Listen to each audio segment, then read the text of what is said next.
বোন আমার, যার কাছে তুমি নেই তার কাছে পৃথিবীর কোনো সম্পদ নেই। বোন আমার, 12 বছর 15 বছর বয়সে তুমি কেন বিবাহের পূর্বে আরেকজনকে তোমার শরীর ধরতে দাও? আর যুবক ভাই আমার, কি বলিস কি তুই? এই পৃথিবী আর পৃথিবীতে যা আছে এর চেয়ে মূল্যবান হচ্ছে এই মেয়েটা।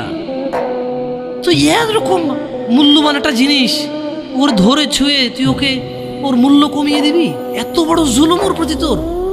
তুই আল্লাহকে ভয় করিস না তাই বলে এতটা এতটা কি বলিস তুই? তুই কি কারো গাড়ির গ্লাস ভাঙছিস জীবনে? না। কেন? ওর লস হবে। তুই কি কোনোদিন কোনো মানুষকে ঘুষি দিছিস? না। কারণ তাহলে ও বেচারা কষ্ট পাবে। তুই কি জীবনে কারো পেটে ছুরি ঢুকাই দিছিস? না। ও মরে যাবে, তাহলে ওর ফ্যামিলি ক্ষতিগ্রস্ত, লসে পড়ে যাবে। তুই কি কারো টাকা মারছিস কোনোদিন? না। তাহলে ওর ফ্যামিলি টাকার কারণে কষ্ট পাবে। তাহলে তুই এত ছোট ছোট বিষয়গুলো খেয়াল রাখিস যে আরেকজনের লস হবে?